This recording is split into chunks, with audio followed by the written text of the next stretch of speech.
Soft handoff. So far we have studied about the features of CDMA systems, and handoff is a different technique. We have given some idea about the soft handoff and some message about the handoff. What is really the soft handoff?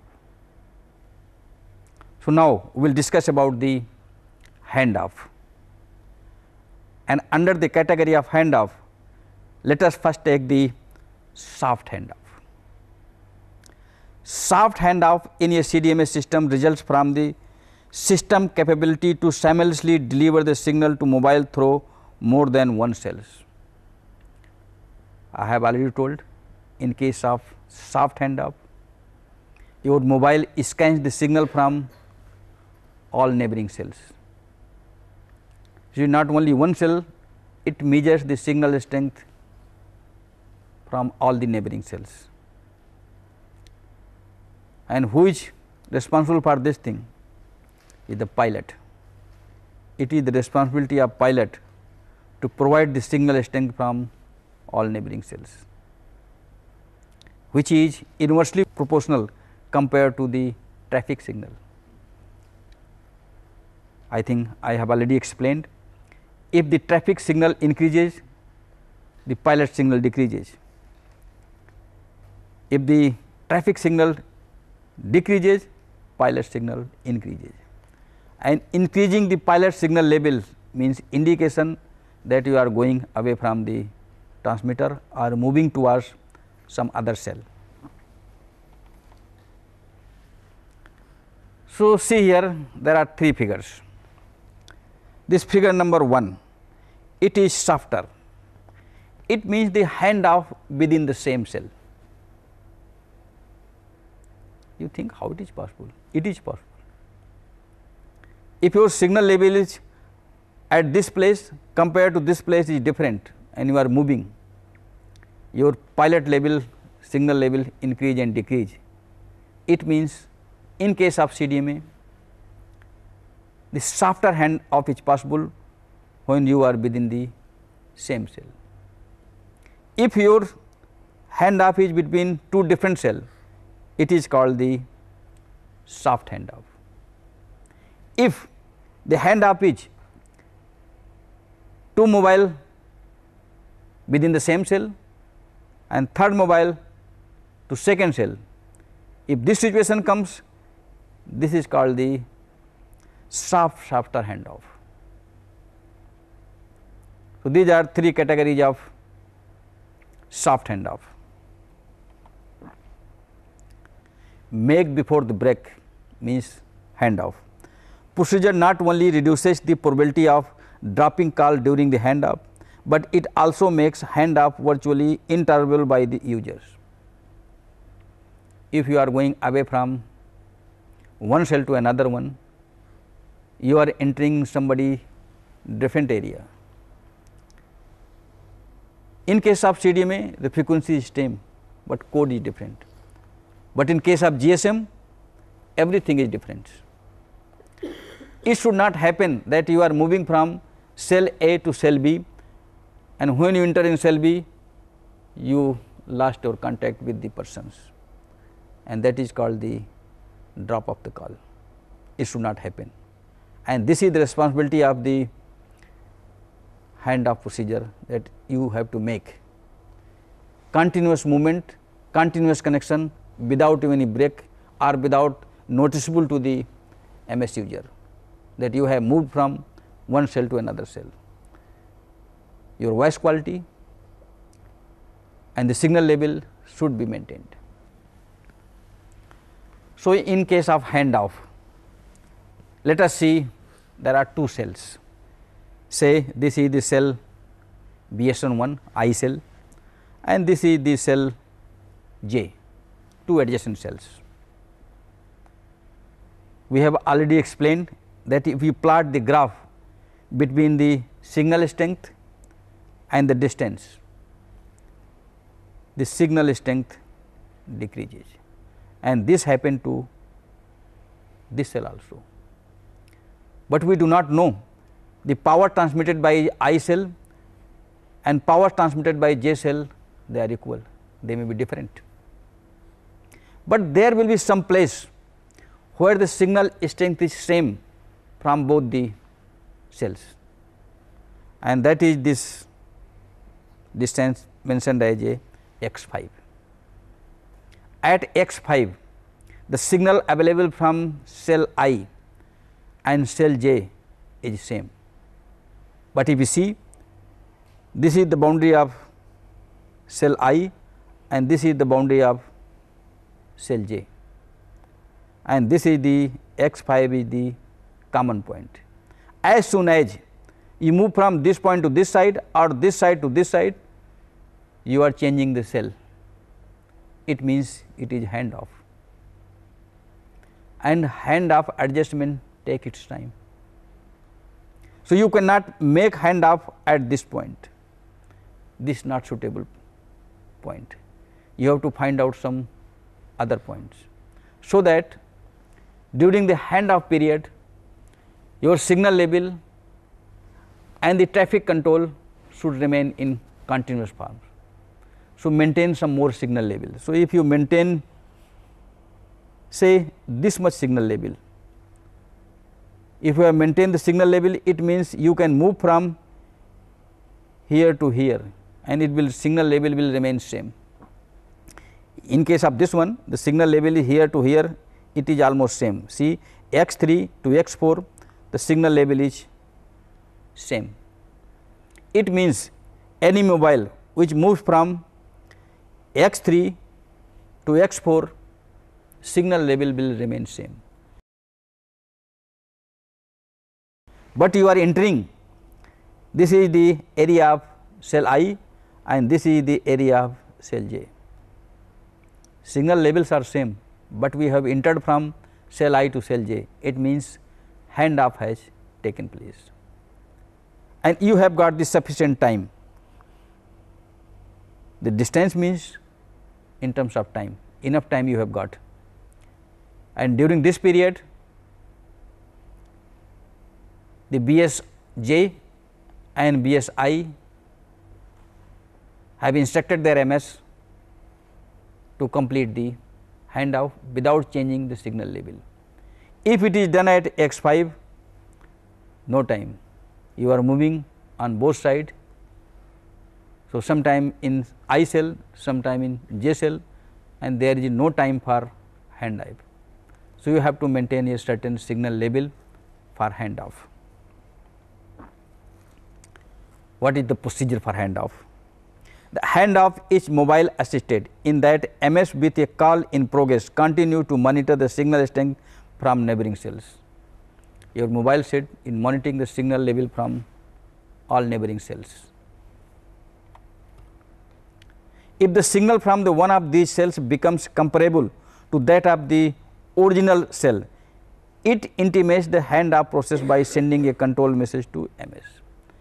If your signal level has been maintained, it means you have completed your handoff, and this message go to MST, means master switching center. There is no signal variation. Whatever signal we are receiving in the cell I, we are receiving the same signal in J, it means handoff has been completed. The MS located in transition region between the two adjacent cells, the call can be supported by a signal through both the cells. He is talking about if you are at the x5 positions, it will get the signal from both ones. written here procedure, the MS located transition region. There will be some transition region where the two cells are crossing to each other. The call can be supported by a signal through both the cells. It is getting the signal from I and getting the signal from J,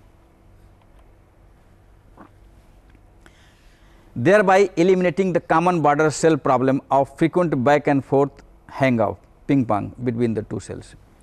If you have taken the hand off within the boundary of both the cells, what will happen? Going I to going J, I and J, you will not able to understand how the handoff will take place. Sometime you are getting I, sometime you are getting J, and for handoff a certain amount of period is required. To avoid that one, maintain a particular signal level, so that you travel from one cell to another cell in a certain period, and within that period your handoff is completed. Now, here is the procedure, how the handoff is done. You think the handoff is very easy. I move from cell I to cell J and handoff has been completed, but during this period how many parameters changes? See here, the pilot strength measurement. First the pilot will measure the signal strength in all the neighboring cells and send the handoff request from old BS to new BS. He will say that I am getting this signal level from your cell. It means he will give message handoff request that I want to enter in your area. Handoff request means I want to enter from one cell to another cell, and then frame selection joins and acknowledge. You are giving a certain frame, yes, you are allowed for handoff, and this is acknowledgement for the new BS, because it is entering in the new BS, and the new BS send the acknowledgement to old BS, yes, you are most welcome, and give the handoff direction. And this handoff direction information go back to MST and BSC. You can make your request, you can send your acknowledgement, but which is the authority which control the handoff? It is BSC and MST. You are only sending the request for handoff. The authority which make the handoff decision is the MST and BSC. So, this BSC and MSC send back the handoff direction, that you are allowed go for the handoff, and this handoff transfer from A to B or from cell I to J is go back as acknowledgement, yes, we are entering, we have received your command, we are entering, and this way handoff is completed. And pilot measure the signal strength also. After completing the handoff, the pilot will measure the signal strength, whether handoff has been completed or not. If the signal strength of the traffic channel goes below the pilot channel, then the handoff has been completed. If it is above the pilot, signal strength is above the traffic channel, it means handoff is still going on. I already told you that in case of the handoff, it is the signal strength of the pilot channel which is important. If pilot channel signal strength has gone down, it means handoff has been completed, and this message is sent to MST and BSC that your handoff has been completed. So, this was the general procedure. So far we have not talked about whether it was a GSM or CDMA. This was the general procedure. What happens in case of CDMA? CDMA handoff is totally different compared to GSM handoff, because in case of GSM there was no pilot. 1-2 channel were available, which work was to adjust the mobile which is using that channel and go from I cell to J cell. But in case of the CDMA, the 5-6 pilots are available in each cell. Their working is totally different compared to the GSM. What procedure they follow? Let us see here. The pilot channel of each cell are involved in handoff mechanism. The reason behind this is that this is the only channel that not subject to power control. MS maintains the list of pilot channels. Your BS is controlling the power level of all the traffic channel, but it is the pilot channel whose power cannot be controlled. It is independent. It itself is measuring the signal level of the MS. There is no power control on the pilot channel. It is the only channel available where no power control is applied. Power control is applied to the traffic channel, not for the pilots. We have given some figure here. First see the figure. This figure is the pilot strength with respect to time. Earlier figure was the signal strength of the transmitter with respect to distance. Here this signal strength is for pilot and not for the traffic channel. Here TDD means some threshold signal level is given to mobile set.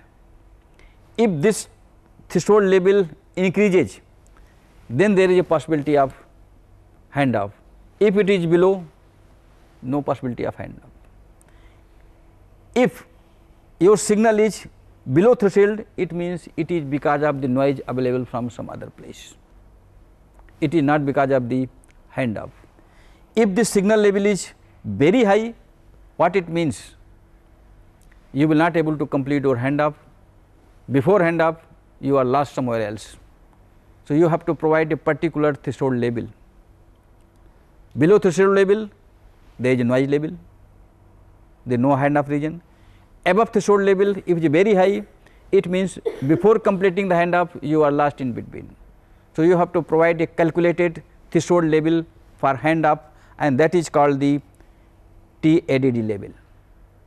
This is for threshold.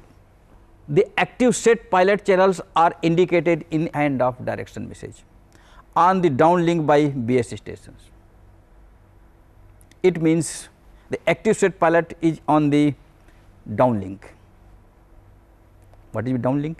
Downlink message between BS to MS, that is called the downlink, or forward channel, both one. Neighbor set contains the pilot that belongs to neighboring cell and are intimated to MS by system parameter message on the paging channels. How we give the message? That what is the signal level in the neighboring cell? It is done by paging.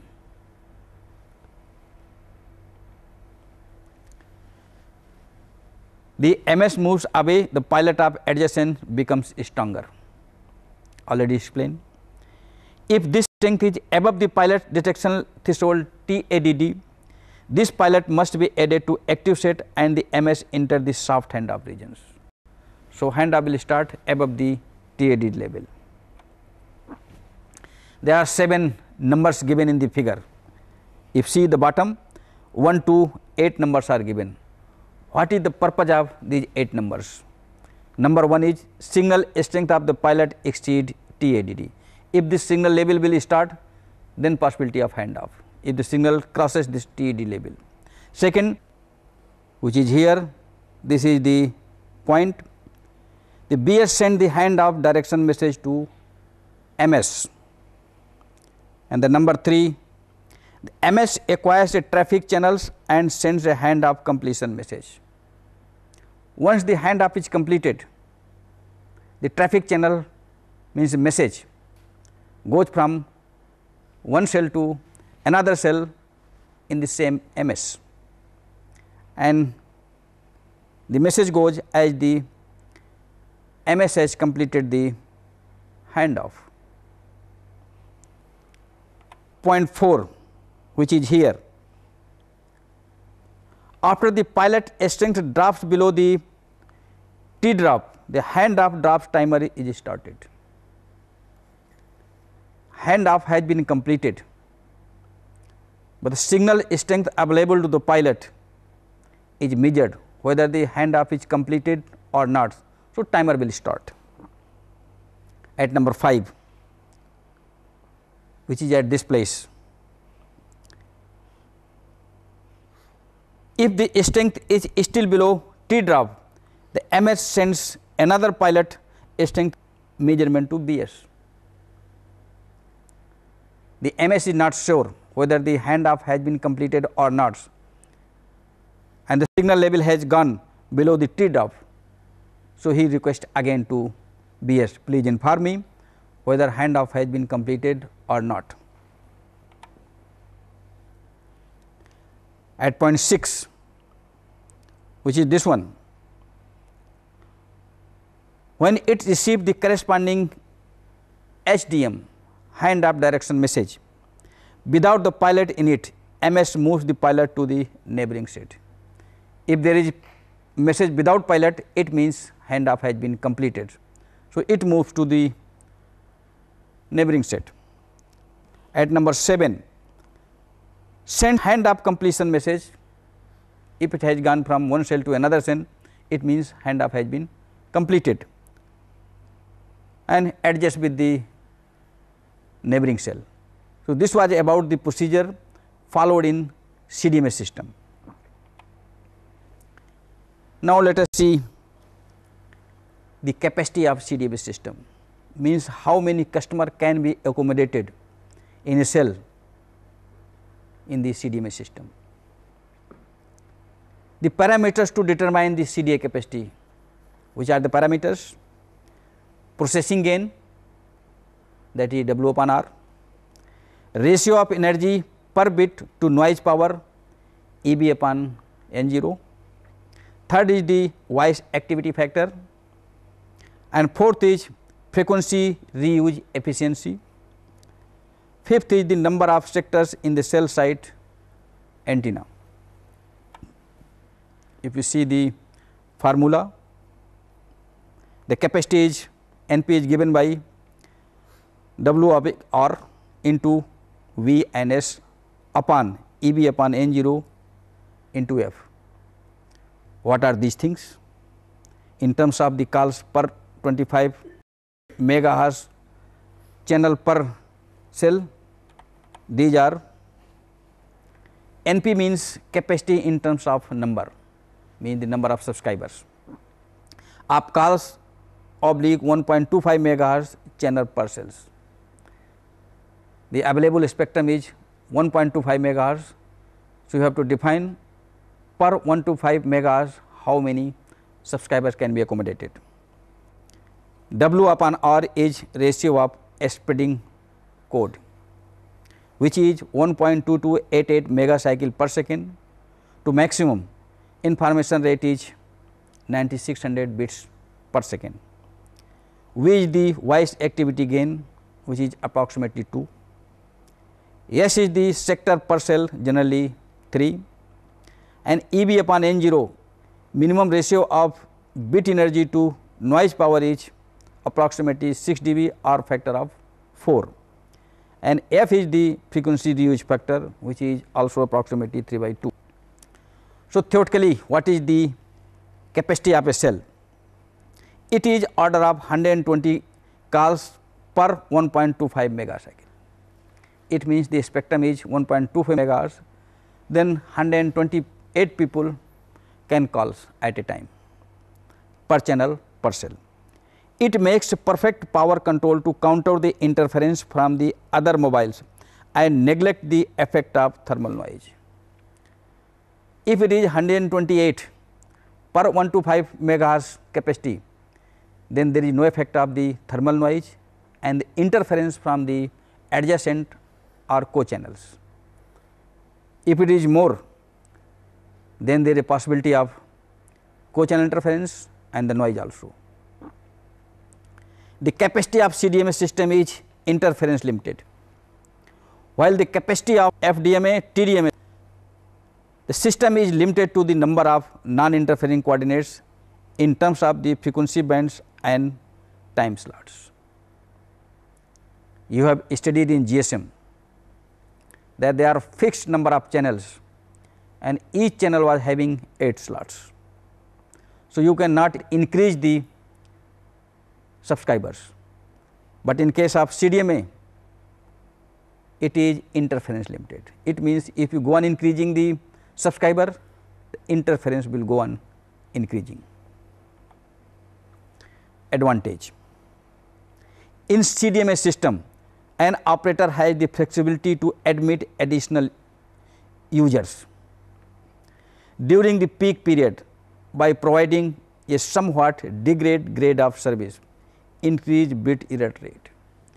If you have increased the subscriber in the same capacity level, then what will happen? The band will decrease. It means it will increase the bit error rate and the quality will decrease, but you can accommodate the more number of users. Finally, another advantage is that this capability is especially important when call might be dropped during the handoff because of the lack of the available free channels. In case of GSM, if you do not have free channel and you move from cell A to cell B or from cell I to J, what will happen? They will not able to accommodate you because all the channels are full. But in case of CDMA, you can be accommodated in other cell because the capacity can be increased or decreased. So, this is the another advantage in CDMA. So, this is about the CDMA system.